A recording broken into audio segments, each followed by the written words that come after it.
All right, we are live in beautiful, sunny Florida, and today, fight fans, we are going to be breaking down UFC Fight Night 132. And where are we at? We're in Singapore. I don't know the city. I don't know the city, but we are in Singapore. Singapore, UFC Fight Night 132, Cowboy versus Edwards.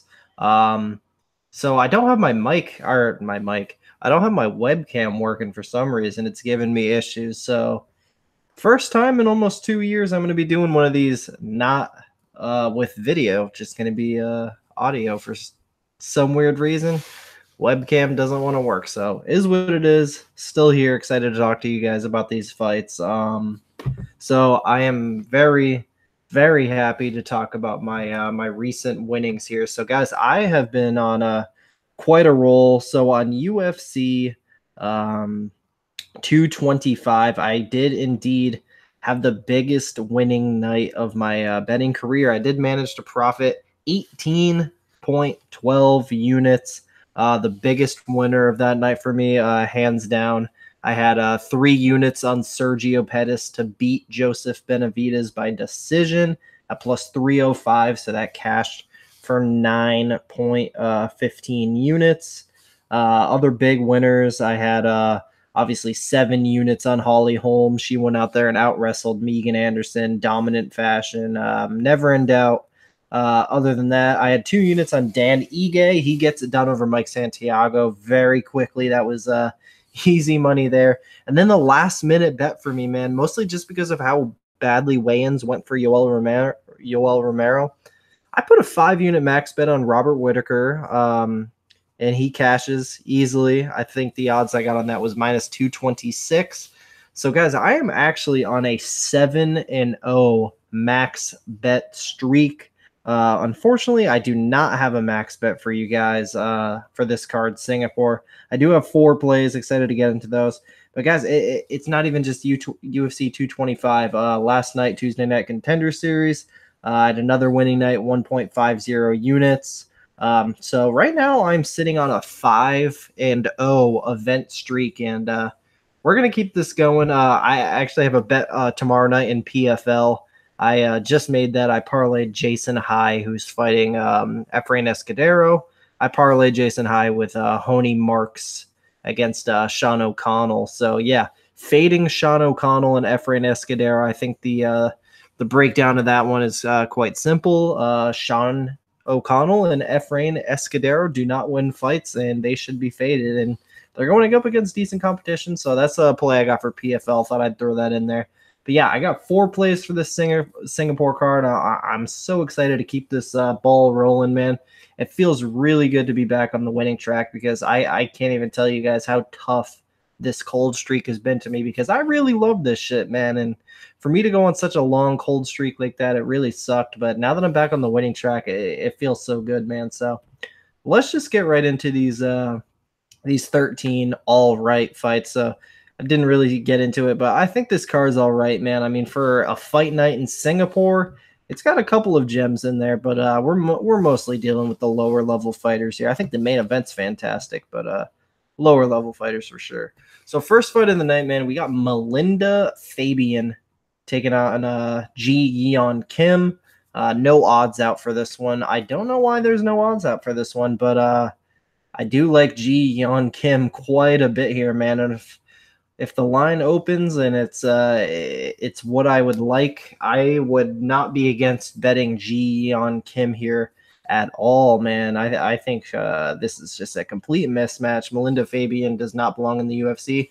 Now, I don't think much of Ji Yeon Kim, but she did go out there and get, in quotes, a victory over Justine Kish. Now, I thought Justine Kish won that fight. So either way, just the fact that you're going that close in a fight against a chick as good as Justine Kish shows that Ji Yeon Kim does belong in the UFC. Now, is she top 15? Probably not, but her lone loss was to Lucy Pujilova, who Lucy Pujilova has put together a good few fights here in the UFC, and I think she's going to be a top 15 fighter in the UFC. So, I mean, that lone loss had to take the first L, Lucy Pujilova there.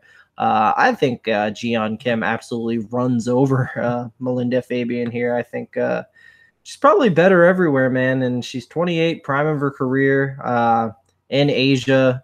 I think this fight has Jian Kim victory written all over it. So I'm going to go with Jian Kim via a 30-27 decision. A submission would not surprise me in the slightest, though. So moving on to the next fight, man, we got Ulka Sasaki minus 300 taking on Janelle Lauja plus 250. So I went into tape study. I went to go research this fight. Very confident in Ulka Sasaki. I did the work. I put in the work. I watched their fights.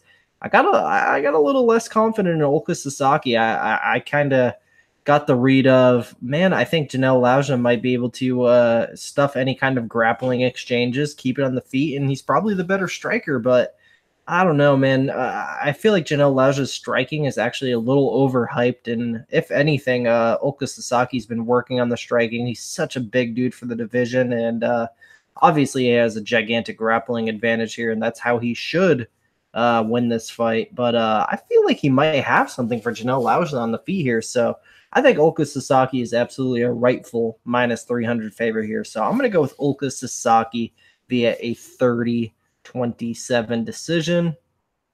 Now moving on to the next fight, man. This is indeed my first play of the night. We do have Naoki Inoue minus 190 taking on Matt Schnell plus 165. I think this is easily one of the most intriguing fights on the card. I've seen such different opinions on Naoki Inoue. Some people say he's a fraud, he's trash, he's green. Now he's 21. He is a little green, but I see massive potential in this guy, man. So first of all, he's a good size for the weight class. I always talk about it. I like these long, rangy guys. And Naoki Inoue, he's very tall for the weight class, has good reach. He knows how to use it. Man, and it's not even just that. I thought his footwork looked excellent in his UFC debut. He moves around really well. He pops the jab out really well. He kicks really fast. Distance management. He doesn't have a lot of KO power on the feet, but he will outpoint the shit out of you. This guy can outpoint a lot of people in the UFC, in my opinion, even at 21 years old, even with that greenness in his game. And then in the grappling, a lot of people think his grappling is not up to par, but I completely disagree, man. Just because he didn't go out there and finish the guy in his last fight, even though he had so many opportunities, man, he dominated him on the ground. Big deal. You can still go out there, dominate your opponent on the ground, not submit him, and still win the fight. The dude's a winner, man. So he's taking on Matt Schnell here. Matt Schnell is this guy came into the UFC, came in the Ultimate Fighter, and I was actually slightly high on the guy. And believe it or not, once upon a time, I did bet on Matt Schnell to beat Rob Font, and that's mostly just because I felt like Matt Schnell had a decent sized grappling advantage. He could go in there and sub Rob Font. Well, it turns out it took a guy like Pedro Munoz to go out there and submit Rob Font. Matt Schnell got smoked. I think that fight absolutely killed his confidence. He hasn't looked the same since. He went out there and got embarrassed against Hector Sandoval.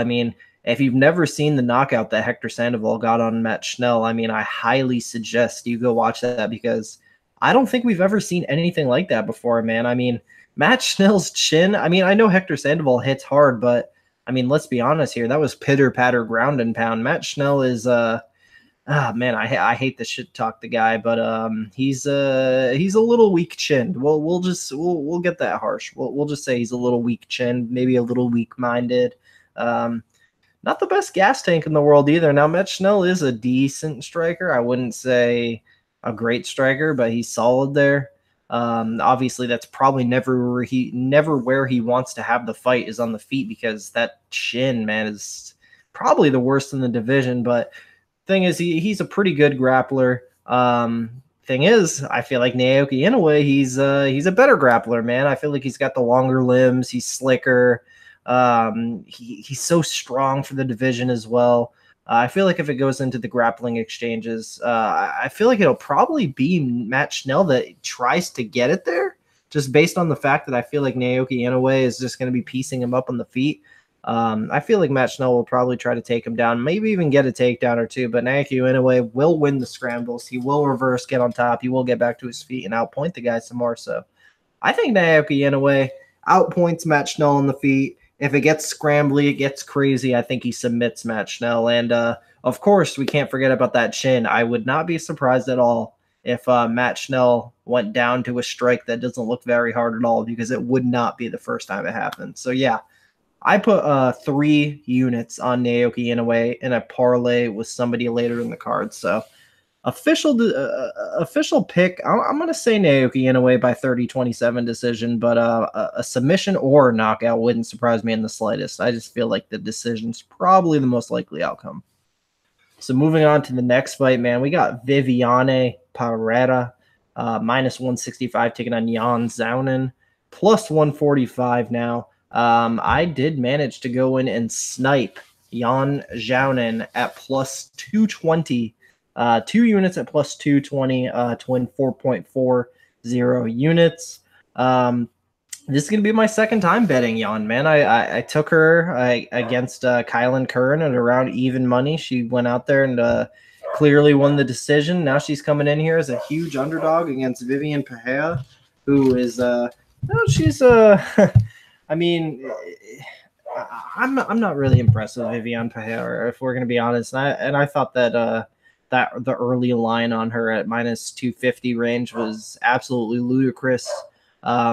Basically, what I get from Viviane Pereira, she's kind of like a poor woman's Jessica Andrade. She's real short, stocky, has the big old arms, throws bombs, moves around decently, but I feel like she can easily be outpointed by a more technical striker with more tools in the feet, and I think that's what Yan Xiaonan is. I feel like she's got the kicking game down. I feel like she's more technical, and she's gonna piece up Viviane Pereira on the feet, man. I really feel like that's gonna happen. I don't see this fight hitting the mat. It's probably gonna be a 3-round striking match, and I'm gonna go with the woman who she's in Asia. She's gonna have the crowd behind her, and I'm gonna go with the woman with more tools in the feet. I feel like maybe even Viviane Pereira's confidence got broken by Tatiana Suarez. I mean, it wouldn't be the first time that we've seen somebody's confidence broken, especially in women's MMA. I mean, we see that all the time.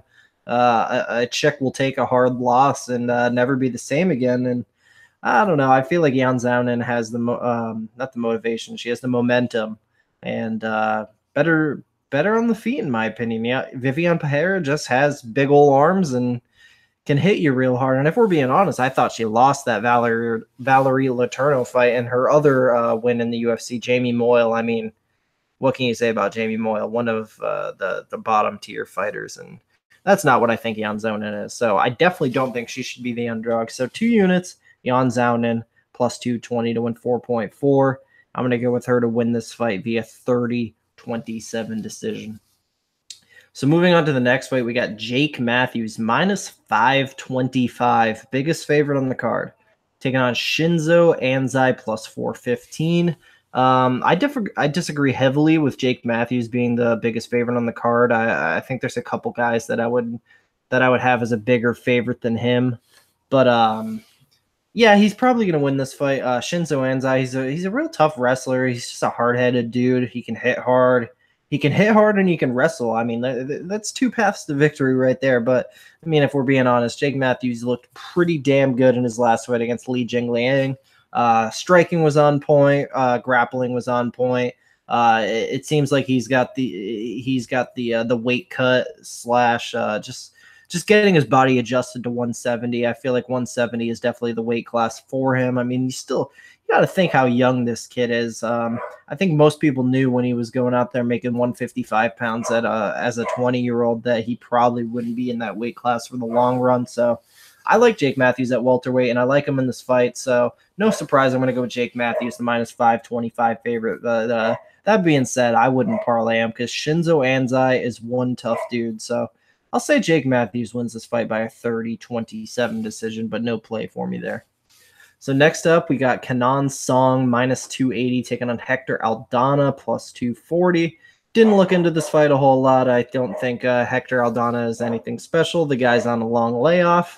And then when you got Kenan Song, you really only have about 20 seconds of tape where he knocks out Bobby Nash viciously very early there. We know Bobby Nash doesn't have hardly any chin at this point. So, I mean, what can you really take away here, man? This is such a toss-up. Not a toss-up, just too many questions in this fight. Kenan Song obviously is rightfully favored at minus 280. I think that line's probably about right. So, that being said, this just screams gigantic pass to me, but I'm going to go with Kenan Song winning this fight by first round knockout. So moving on to the next fight, man, we got Shane Young, minus 165, taking on Rolando Dai, plus 145. Going to come right out and say it. I did bet Shane Young here at a minus 145. I put 3 units on him at minus 145 to win 2.07 units. So basically, man, I I am on. I mean, if I physically had a list of fighters I were looking to fade in the UFC, if I had that list, Rolando Dai would be sitting somewhere among the top of that list for sure. So he comes into the UFC, loses to Alex Caceres, loses to Teruto Ishihara, retires after the Teruto Ishihara loss, comes back in China, faces this guy Waliji Burin, and I was convinced that this guy Waliji Burin as an underdog was going to beat Rolando Dai just because I think Rolando Dai absolutely does not belong in the UFC. His skills lack, and he had the retirement word on his mind. So I feel like I took the shot on Waliji Burin there. Probably wasn't a smart idea just because that guy doesn't belong in the UFC either, man. If that card wasn't in China, Waliji Burin would not be on the card. Let's just say that. So now Rolando Dai, one of the guys I look forward to fade in the UFC the most. He's going up against this guy Shane Young. So he's 11-4, 24 years old, and when I watched the tape on him, he's got good cardio. He's tough as hell. He's not necessarily great anywhere, but he's pretty damn good everywhere. I like this kid, Shane Young. He's solid on the feet, he's solid on the ground. He can go a hard 3 rounds without gassing out. I like it a lot. So looking back at his record, even then, man, so he took his first loss in a very close decision. Then he avenged his first loss in his very next fight against this guy, Adrian Rodriguez. Avenged the close decision loss with a 3rd round knockout. Then he took a loss against Damian Brown, who is a UFC fighter, solid guy. Then his other loss, he lost to Wang Guan, who, I mean, if we're being honest, Wang Guan is 18-1. That guy wins fights. He's very solid. Maybe one of the best Chinese fighters in the world today. And then he comes out and wins 5 straight after that, then gets the call up to the UFC, short notice against an absolute savage in Alexander Volkanovski, and goes a hard 3 rounds with Alexander Volkanovski, something Jeremy Kennedy can't even say. He did not go 3 rounds with Volkanovski. So I'm impressed with Shane Young. I have enough trust in him to bet him against this guy. I'm desperately wanting to fade, so I like Shane Young here, man. 3 units minus 145 to win 2.07. I got Shane Young for the victory here. And official pick, I'm going to go with Shane Young via, I will say, a 2nd round submission. So moving on to the next fight, we got Felipe Arantes, minus 120, taking on Song Yadong, plus 100. I have seen a lot of people bet Song Yadong in this spot. I've seen a lot of sharp people bet Song Yadong in this spot, and I'm going to be honest with you guys, I don't see it, man. I do think Felipe Arantes should be a slight favorite here. If anything, he should be a little more. I think I lined Felipe around minus 150 in this fight.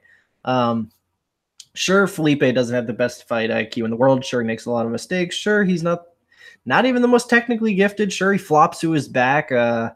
He's got his problems. He loses a lot of fights for a reason. But Song Yadong, I'm not necessarily impressed with him either. I mean, I mean, I don't know. I guess I get the angle. He's a young kid coming in. Felipe Arantes loses a lot of fights.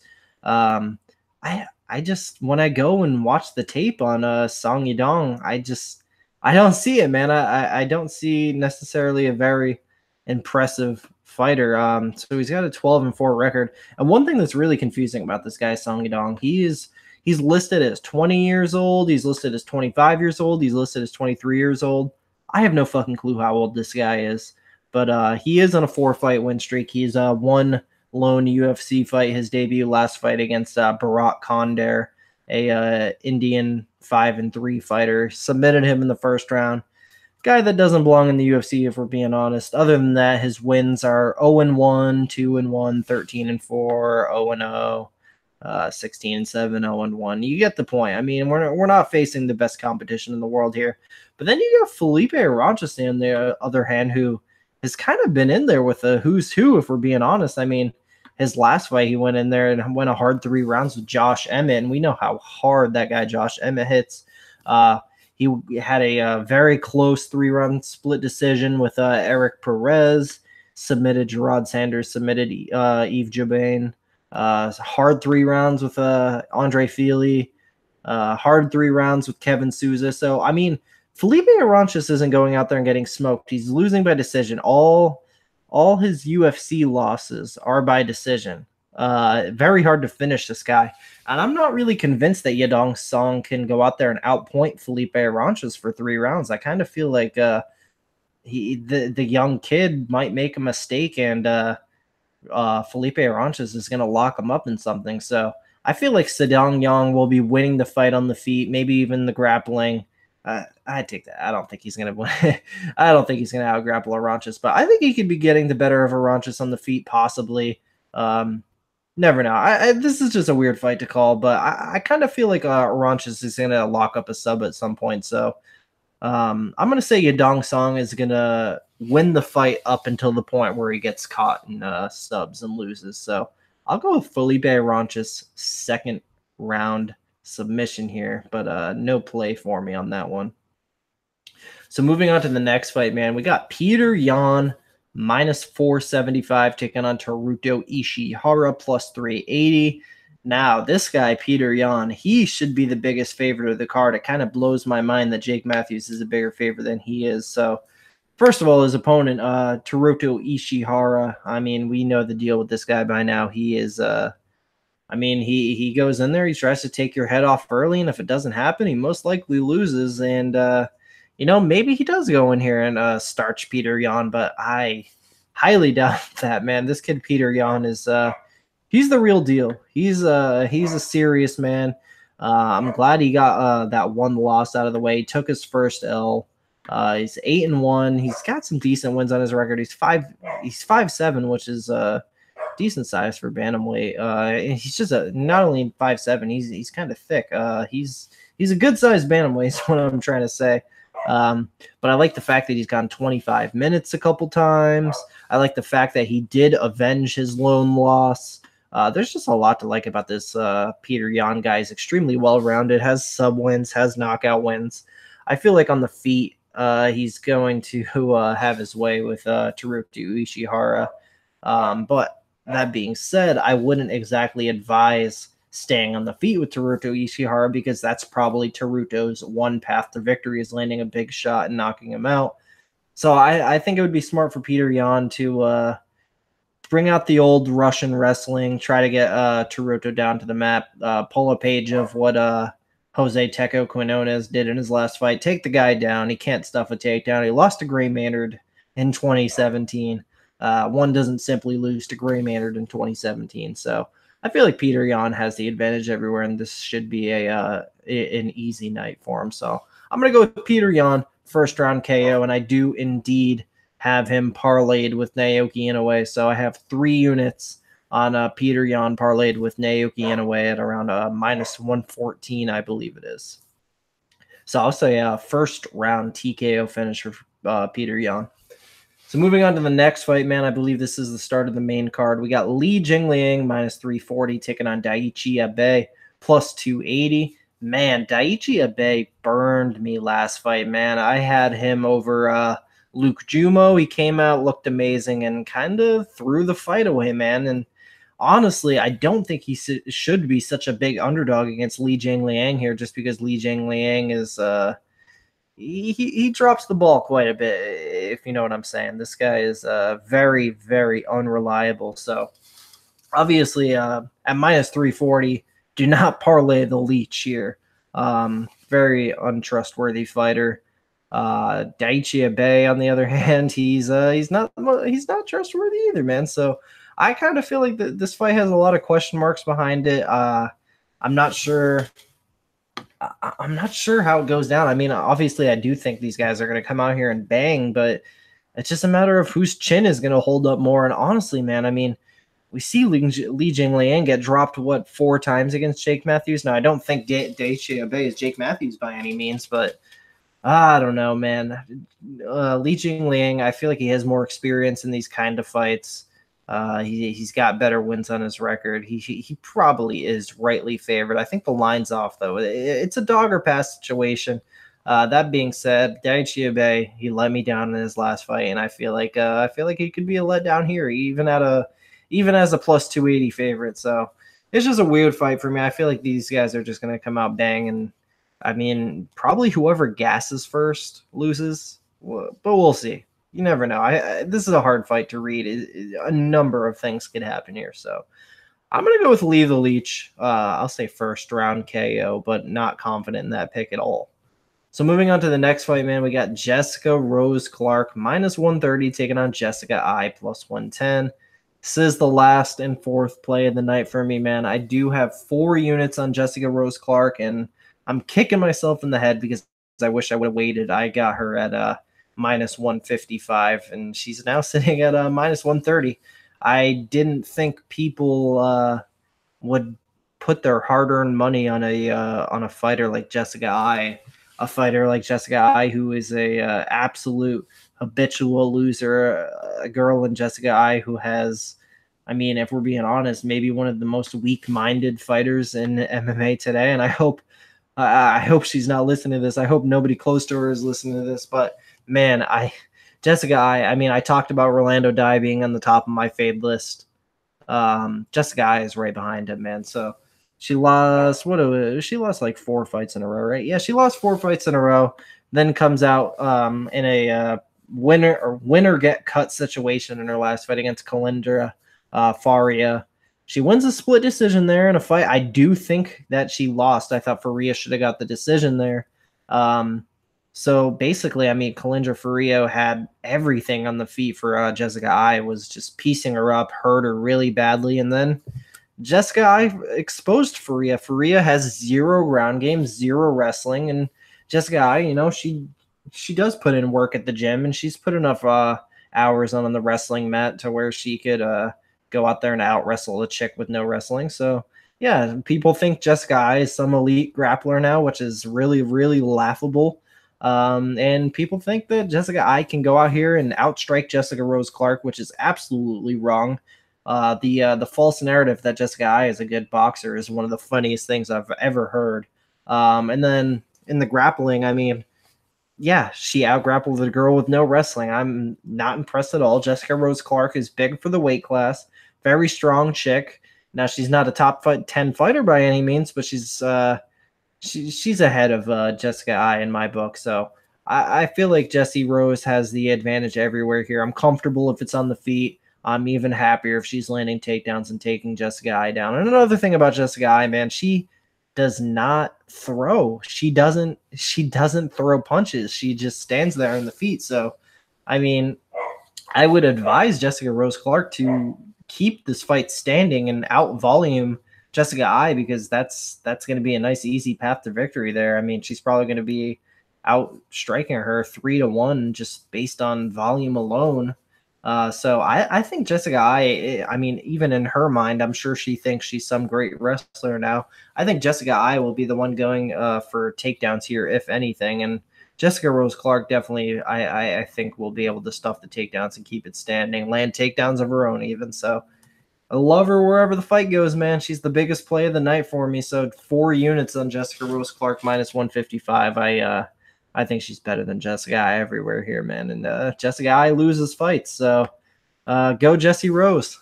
And I'm gonna pick her via 30-27 decision.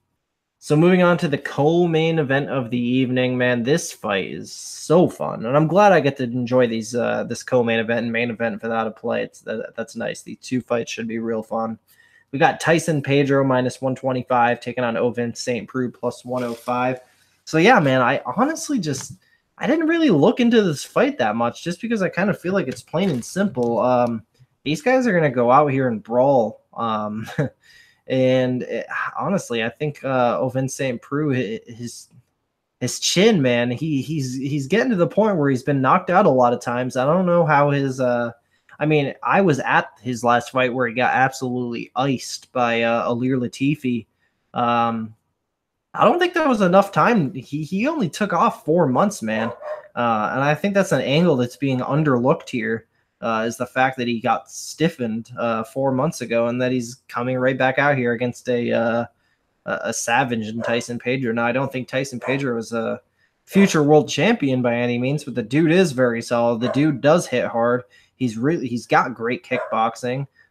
He can grapple you too, but and, you know, Ovince St. Preux has shown takedown defense problems in the past. Now, I don't think Tyson Pedro is going to come out here and D1 wrestle the guy by any means, but I think he's going to have it for OSP on the feet. I think he's going to be landing the harder shots. I think he hurts OSP. And if it comes down to OSP trying to land takedowns, I think Tyson Pedro stuffs them and eventually knocks the guy out. So I kind of like Tyson Pedro here, man. And I guess I don't agree with the money that's come in on OSP recently. So I don't know, man. If the line keeps going the way it is and Tyson Pedro happens to hit plus money, I might have a fifth play in my hands because I think he knocks out OSP here. So I'm gonna go with Tyson Pedro. I'm gonna say late first round KO.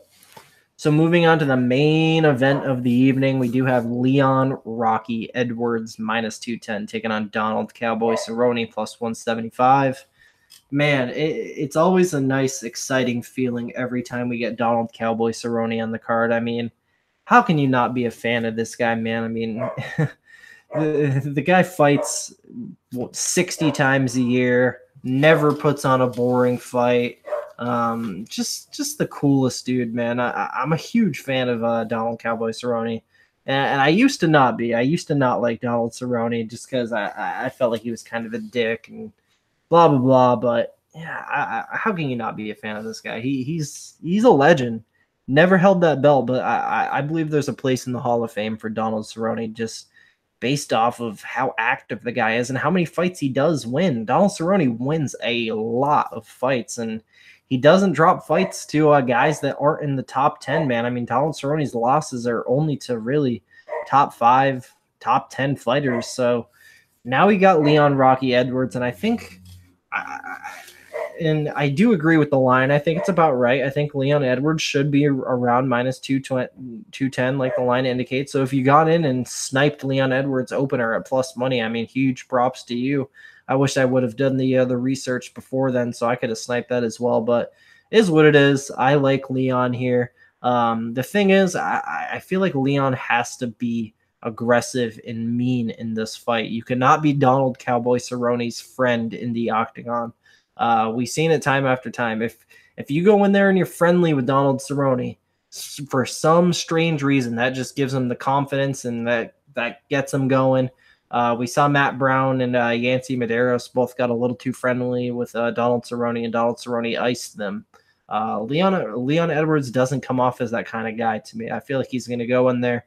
This means everything to him. This is the biggest fight of his life, and I think Donald Cerrone goes out and gets knocked out by another British boxer, man. I think Leon Edwards is going to stuff whatever kind of grappling game Donald Cerrone tries to initiate. And I do think that's Donald Cerrone's best course to victory here is try to wrestle, get it down to the ground. You have a grappling advantage. Try to submit Leon Edwards. And we have seen Donald Cerrone take down full-sized welterweights. We've seen him take down Rick Story, Patrick Cote, Cowboy, Oliveira.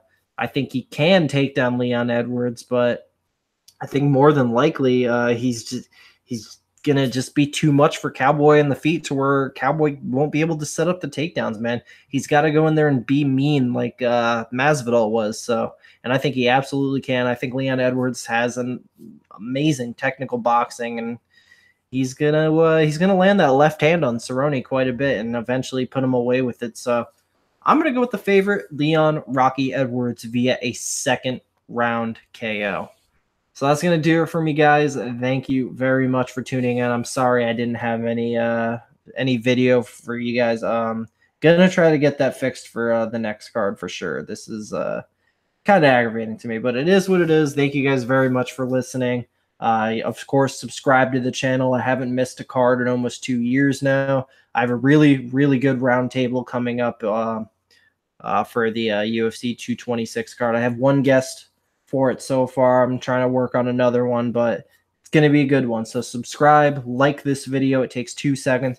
Comment below. I want to know who you guys are all betting on this card because I feel like it's kind of a weird card to bet on. So let me know who you're betting on. Follow me on Twitter at MMAKelton. I'm down to talk fights with just about anybody.